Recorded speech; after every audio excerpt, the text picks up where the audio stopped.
All right, let us say hello to Mickey Gall, who returned to action after around 13 or so months away. And man, did he deliver. He overwhelms and stops a very tough, usually very durable Jordan Williams, submitting him in the first round. Mickey, good to see you, man. Congratulations. How are you? Doing great, bro. How are you? I'm doing great. Thank you for doing this, especially just 48 hours or so after the win. What a performance, man. A lot of people feel that this was the very best performance of your career. Do you agree with that sentiment? I guess so. Yeah. I this is good. Get to do everything, drop the guy, put a couple couple guillotines on him, rock him again, and then roll the mount, get the back, choke him out. It was clean. It was a clean performance for sure. And yeah, like you said, man, I knew, Jordan Williams, he's a really tough guy, man. 9 wins, 7 by knockout, and yeah, he's durable as heck. He was up to 85 taking hard shots and he didn't get dropped his whole last fight.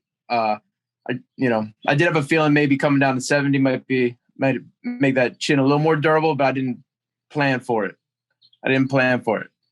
I expected, the durable dude. And I think he is durable. I think it's just how hard I hit, Why were you kind of hesitant in saying that was the best performance of your career? You said, I guess so. I'm kind of curious to your mentality behind that.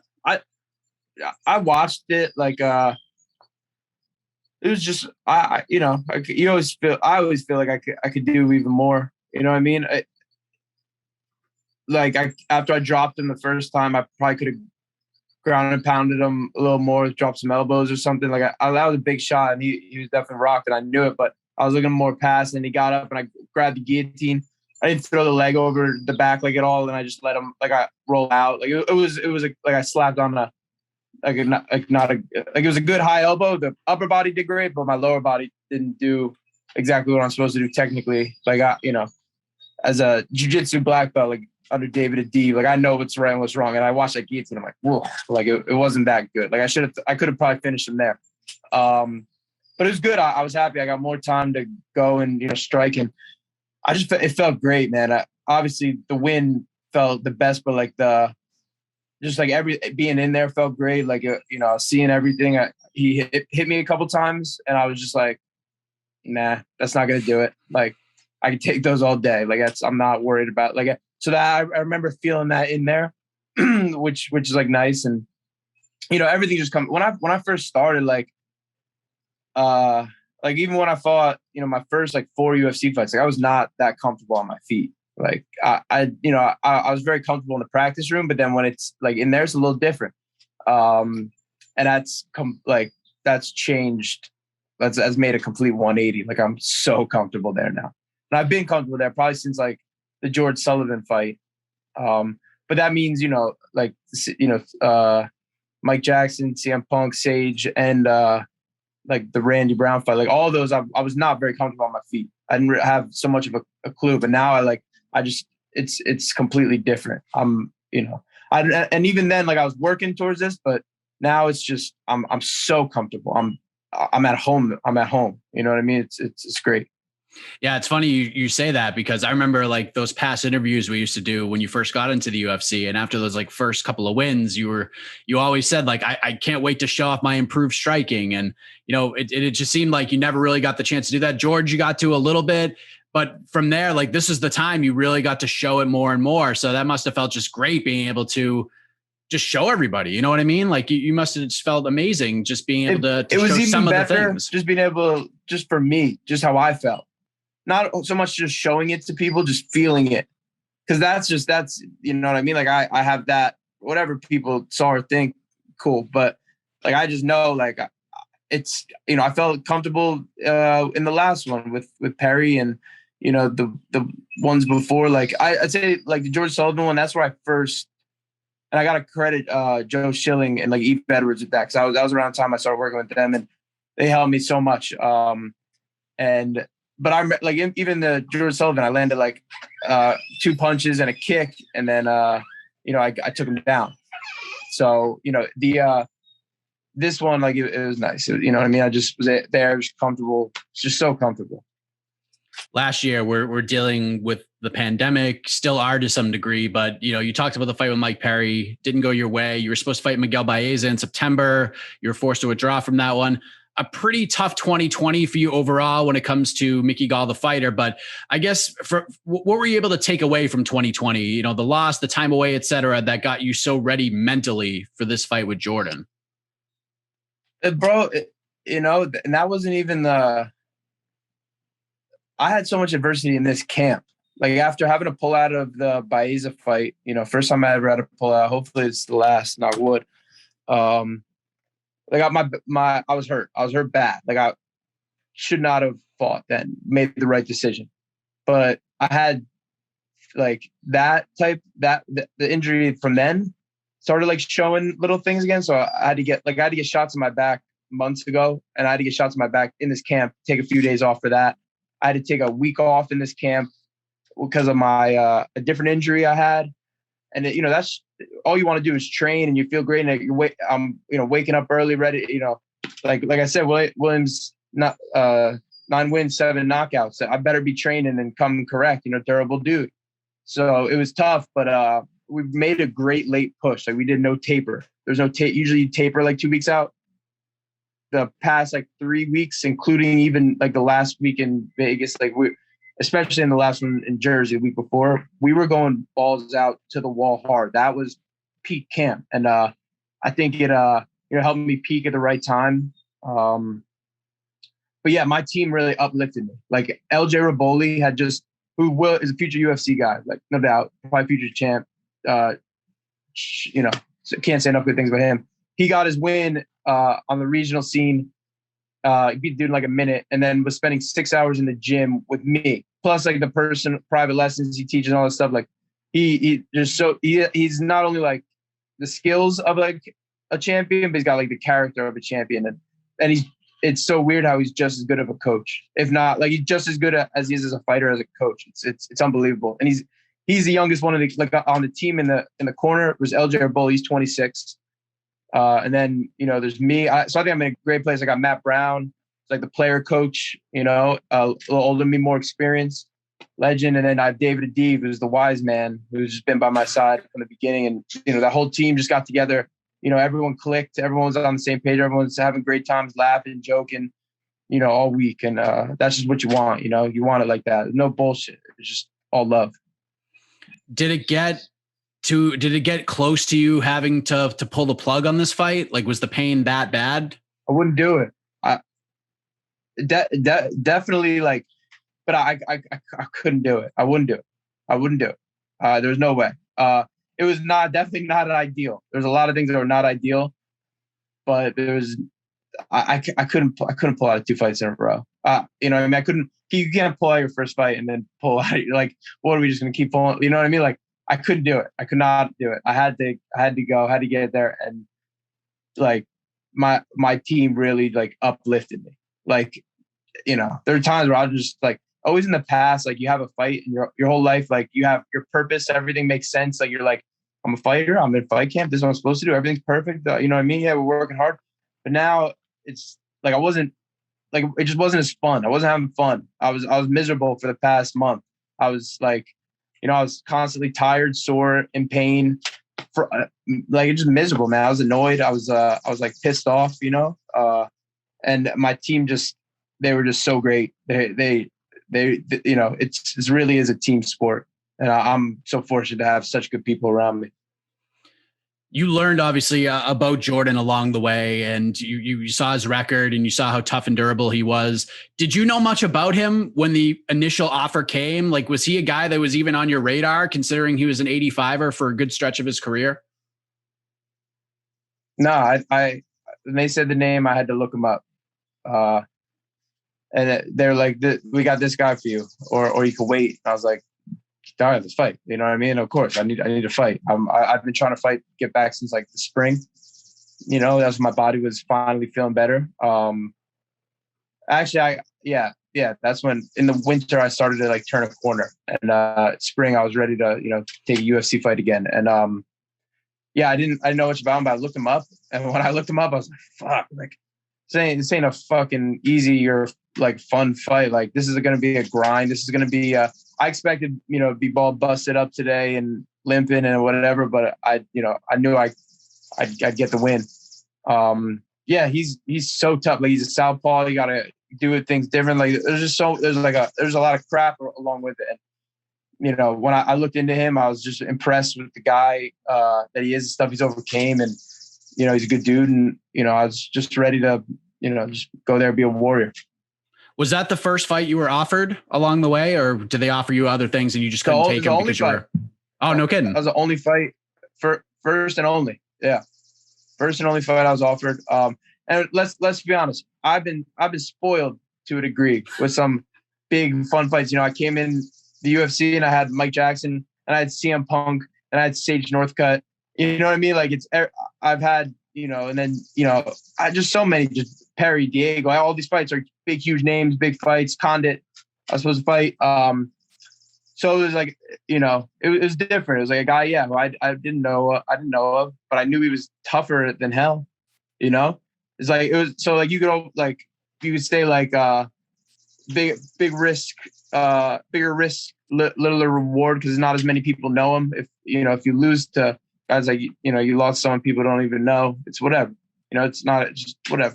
But I know that motherfucker made me, get up and work and, put some fear into me that, I had to come correct. And we got it done. So it's great to just, be on this side of it. With sort of that like outsider perspective on people really not knowing who Jordan was. I mean, you have essentially grown up in the UFC as a professional fighter. You're 29 years of age. You're just now reaching your athletic prime. And, losing to a guy like Jordan Williams could put you in a tough spot from the company's point of view. So did you have any extra pressure heading into this fight? Yeah. I mean, you always got to put pressure on yourself. You never want to get your ass kicked on TV. You always want to, win. I got family and friends and little baby sisters who watch the fights and, were crying even though I won and stuff. Like there's always a lot of pressure, but you just got to, I turn the noise down on that, and I just got to go in there and just be me. If I got my eyes and my body, like I can beat anybody. You know what I mean? I'm good. Like I can, but yeah, you can all that stuff can get to you and, bother you and distract. So it's just trying to keep it simple. And we made it work, man. I was in a lot of pain this camp. I was in a lot of pain. The physical pain, and then, just a frustration from the physical pain and not being able to do things. There's so many things I was limited on. And, I know I'll be even better the next time. I get to take like a week or two off, go chill down the shore. And, I know I'll be even better the next time. And looking like it'll probably be November at Madison Square Garden. Who knows? That's what, I quickly talked to Sean Shelby in the hallway. That, it'd be great right back in my backyard. And, I know I'll be even better now. It's only going to get better. I've known, like you said, growing up in the UFC, like I've known all my growing pains are going to be shown to the world, and people are going to judge me off them. And people will probably look at me still look at me as a kid who came in and, didn't have the striking, or was, a 24-year-old kid and whatever. But, I'm not. I've had that opportunity to train with, best people in the world, and I've taken it very seriously, and it's paying off, and it's going to continue to pay off. Like, the top guys in my division are like 6-7 years older than me. You know what I mean? They have a lot more fights and a lot more experience, and I'm getting that all on the job. So I'm just trying to stay active, like I've been doing. Obviously, this year wasn't ideal for being active when you get hurt. It's hard to be, but we're going to be active. We're going to get after it. And, I really think it's going to be a real cool story at the end. And, it's championship or bust for me. So, when I get that belt, that's going to make a real cool story. The 1-0 kid who came in to fight the wrestler, you'll get to see everything. You get to see my whole career in front of the spotlights, and, and it's going to have a really cool finish, I'm sure. Did I see that you were at a first communion and USADA called to test you? Yeah. I was at my little baby sister Ryland's first communion, and I'm getting I'm getting calls in my pocket. My phone's ringing. I'm look, I don't recognize the number. I put it down. Like I'm getting a little like annoyed. And then I step out of the church. I'm like I call this person back and be like, hello, like what do you do? Like blowing me up and they're like, hey, Mickey, it's USADA. I was like, oh, okay. So they came and met me at the communion party back at my dad's house, and Pete tested me and had to do all the stuff, and Rylan was out there in her communion dress offering him drinks and stuff. It was cute. That was test 25, right? Was that 20? That was the 25th one? That was test 25. So I'm at like 26, 27 now. Yeah, look at you. We really did grow up in the UFC. So you mentioned MSG. Right. November seems to make sense. Carlos Condit was a name that came to mind. And of course, you were supposed to fight him in December of 2019 on that DC card. He gets injured. The fight was scrapped. And I felt the concept makes a ton of sense for sure. Now there's even more of a built-in storyline with Matt Brown being part of the team. He's the player coach for you. And, he had that fun scrap with Condit in January. You talked to Sean. Do you feel that he in the UFC feels the same way you and I do, that this is the direction everybody should go after Saturday? I have no idea. And to be honest, is bringing up, like, I didn't have a name in my head. This is like the first fight where I don't have a name, so it was, I guess it's kind of like an old habits die hard. Like that thing, someone brought it up. I was like, you know what? Like, I'm supposed to fight Condit. Like, that one kind of sits in my craw. If there was someone who you looked up to as a kid that you were supposed to interview and then they get sick or hurt and can't interview, still want to do that interview. You know what I'm saying? Hell yeah. I still want to do that fight. I looked up to Condit as a kid. And I was supposed to fight him. So it kind of sits in my craw a little bit, but at the same time, I'd rather fight. I'd rather fight anyone than not fight in the next couple months. So if it's Condit, cool. Big name, legend, former champ, former interim champ. I would love it. But otherwise, whoever, you know what I mean? I just got to stay active, keep fighting. The more I fight, win, lose, or draw, I'm going to get better every time. And, I plan on rattling off some wins, getting both my checks, keeping things going. Was it like refreshing to not have a name to call out, like not have to worry about that? I guess it kind of was like it was more just like almost like circumstantial. Like I just needed to get this freaking win. I mean, I didn't have the time. I was every other waking moment I was icing stuff and trying to recuperate and heal and do stuff like that. Like I didn't have time to think about. I didn't think about what I was gonna say in my post fight. Like in the past, you think about like maybe. You got an idea what you want to say to kind of make things happen, use your moment. I didn't think about none of that. All I was thinking about was just getting in there and fighting and getting my win. And just, I was ready to die before I lose. Right as I'm about to walk out, I was like, I'm not going back to that hotel a loser. I'm not coming back to Jersey a loser. I would have rather died than do that. So if that was what it was going to be, he would have needed to put me unconscious and put me out bad because I was going to be fighting to the end. And I love that feeling. That's what, that's why I'm ready to fight. And, I was right there. It was just see, kill or be killed. And that's a drug I'm hooked to, that feeling. It's scary. You know what I mean? It's like, it's cause it is like scary in the way that, scary, like it's scary, like, but I mean it. And, it was sincere and I was just ready to do it. Whatever it took. Yeah, I feel like these last 5 years, I think you've handled it very well. Like you did what any other 24-year-old would try to do. You try to make a name for yourself. You try to get up there as fast as possible. It's been championship or bust for you. But I feel like you've learned really good lessons along the way. I feel like we're starting to see a wiser, mature student of the game. Like you've always been a student of the game, but I feel like some of the, the call outs and some of those things, I don't know if they weighed you down, but I feel like your focus and everything's just kind of coming in at the right time. Like everything's clicking perfectly for you. Do you feel the same way? Like, do you feel like these lessons you learned in 5 years, like that you're just putting small deposits in the bank and now we're ready to purchase a mansion, so to speak? Absolutely. Even though that was only my 10th pro fight, when usually people don't get signed to the UFC till after they have 10 pro fights. That was only my 10th pro fight, but I feel like a veteran. I felt Jordan Williams had more fights than me, but I knew I was the veteran in there. You know what I mean? That's my That was my ninth UFC fight in the UFC cage. You know what I mean? So although I'm young still, I'm in my 20s and but I feel like a veteran. I feel like a veteran in ways, even though I know I still got a lot to learn and all that stuff, but I have vet experience and, it helps. It's a nice thing to have, you know what I mean? It definitely helps. Like you said, yeah, I've learned a lot of, felt like the man. I've been humbled. I've had a lot of, things happen just growing up as a fucking human being, you know what I mean? Like all that stuff. And it feels real good right now. Have you been impressed with Condit? I mean, you obviously you wanted that fight, but he's been pretty active, 3 fights in 9 months. He's been staying busy. He lost a pretty entertaining fight with Max Griffin earlier this month. What have you sort of made of his showing since he came back after the long layoff?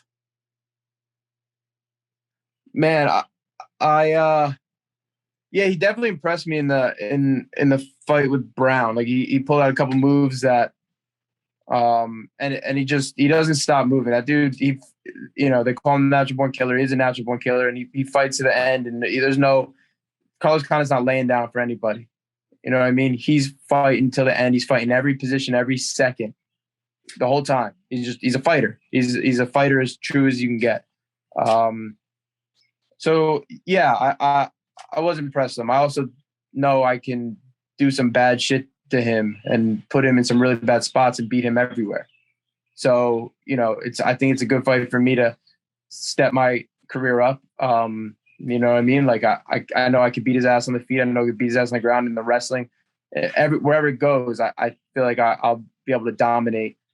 So, like I said, my next performance is going to be my best one. And then the one after that, you know what I mean? So I like the fight for me. I liked it for me a year and a half ago. And, I like it now. Can I ask you what the significance of the number 22 is? Because I know that number comes up a lot. You post about it. Your sister Jamie, and kudos to her. Got it. Yeah. So what's the significance of that number? All right. This might sound kind of corny, but whatever. Me and my sister are both born on the 22nd. I'm January 22nd. She's September 22nd. And then like throughout the day, like I was all sports growing up. We always wore number 22. That was just like that was our thing. And like throughout the day, my dad, we have a group chat, like me, my dad, and my sister. My dad will text like at 9:22, he'll text us, 22, and like I see 22s everywhere. Yesterday, getting on my flight, it was 9:22 in Vegas, and it was boarding at 11:22. Like it's like a good vibe sign to me. And there, like I haven't really looked into it, but there's a lot of big things with that number. There's something to it. So yeah, I'll see the clock. I'll see the clock 5 times today, and 4 of them it's going to be on 22. Just when I randomly look, it just happens. You know what I mean? Just good vibes. And 2022 is coming up soon, so I think there's going to definitely be some big shit happening next year. You know what I mean? I know it. Wow, that's crazy, man. That's crazy how the 22 is just kind of floating out there, and you just see it everywhere. Real quick, I know your sister Jamie. She's been an inspiration for a lot of people right now. I saw her post. She celebrated, I believe it was 7 years of sobriety, and it seems like she's come back from a lot, man. Like, how much of an inspiration has she been to you? Just not only overcoming that, but I know she's helped you along the way in a lot of other ways as well. Couldn't even put a dent in how much she's helped me, like with my career and just making everything easier and helpful and just great. But yeah, she's my little sister, but she's like a big sister to me in a lot of ways. Like she's a boss. She's a fucking boss. And she's just a gangster, man. Like she was, unfortunately, her gangster ways led her into some hard times and some problems, but now she has that stuff harnessed. She's using it for good, and it's so inspiring. I'm happy, and I'm happy to, like she was talking to me the other day, like she thinks like people would hit her up after, like a lot of people obviously give but some people would be like, hey, I hope that didn't bother you that he like blew up your anonymity. You know what I mean? Because you're supposed to be like some like anonymity in the that community. And she's like, no, fuck that. Like I think anonymity like keeps people, like ashamed and hiding and stuff. Like I'm proud to be 7 years, and I'm so proud of her, being 7 years, because without that, she's not here. She's dead in jail, or probably dead. You know what I mean? Like there's many times in my life, like when I was first, like that's why fighting was like therapy for me. Cause like when I was like first getting into it, like that's when she was having a lot of her problems. And like there were times where I was like, the next time like I hold my sister's hand, it's going to be cold at her funeral, and like, that's my baby sister. Like it was scary. And like how I said, it's the happiest thing in my life. It is. It's because without that, like 7 years sobriety, I don't have my sister. I don't have my best friend. I don't have any of that. So yeah, I hope we can help people, because I know on the family side, they got Al-Anon and all that stuff. And those meetings weren't for me, but it's a real helpless, tough thing when a person and love, like, becomes they're an alien, they're a zombie, they're someone you don't know, and they're stuck in that addiction, because it's crazy. It just takes over their body and their brain. So, we're always, trying to help too, and spread awareness and stuff. And I just know, and it's not easy by any means, but I think addicts are like the strongest people there are. When you know what I mean? They're super capable and super strong. And when they get clean, they're a fucking force to be reckoned with. You don't want to go against one of those motherfuckers. They're tough. They're tough here, It's very impressive stuff. Well said. Great for her. Great for you as well to go in there and get a big win after a year away. And congratulations with it. Enjoy it. All the best to you and getting on that MSG card, whether it's against Carlos Condit or any welterweight who's ready to put pen to paper, my man. So enjoy it.